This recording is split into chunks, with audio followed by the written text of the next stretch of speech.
So బేసికల్‌గా మీకు మీ కథ మీద చాలా నమ్మకం ఉంది. లైక్ ఇప్పటివరకు ఇలాంటి కథ ఎవరికీ చెప్పలేదు, ఎవరు చూపించలేదని మీరే అంటున్నారు కదా! సో, అంటే మీరు కొత్త వాళ్ళతో ఎందుకు వెళ్ళాలనుకున్నారు? అంటే like they are not much known. ఇప్పుడు నాకు తెలిసి మూవీలో కాస్ట్ ఎవరైతే ఉన్నారో మచ్ నోన్ కాదు. సో, ఎందుకు వెల్ నోన్‌తో వెళ్ళలేదు? అండ్ వై అంటే న్యూ ఫేసెస్‌ని ఎందుకు తీసుకున్నారు? నా పర్టిక్యులర్ సినిమా నేను అనుకున్నప్పుడు మైండ్‌లో క్లియర్ కట్‌గా నాకు ఎలా తీద్దామని కదా మైండ్ సెట్‌లోనే వచ్చినప్పుడు, కొత్త వాళ్ళతో చేస్తే నా మాట 100% వింటారు. సో, నాకు నేనేం చెప్పినా నా ఎగ్జాక్ట్‌గా నా మైండ్‌లో ఉన్నది బయటికి రావడానికి ఒక ఎవరైనా ఎక్స్‌పీరియన్స్ పీపుల్ తీసుకుంటే దే ట్రై టు ఇన్‌ఫ్లుయెన్స్ చేస్తారు.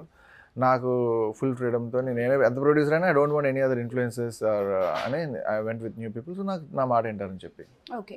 సో, అంటే మీ ఫ్యామిలీ వరకు అంటే లైక్ కాసేపు మూవీ పక్కన పెడితే, మీ పర్సనల్ లైఫ్ గురించి అంటే లైక్ పేరు చాలా డిఫరెంట్‌గా ఉంది.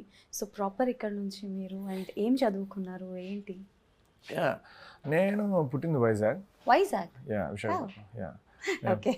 నేను పుట్టింది వైజాగ్ అండ్ అక్కడ తర్వాత I worked in a company and తర్వాత I went to US and there అక్కడ also did a film direction course ప్యారలల్గా అక్కడ మాస్టర్స్ చేస్తున్నప్పుడు అండ్ ఐ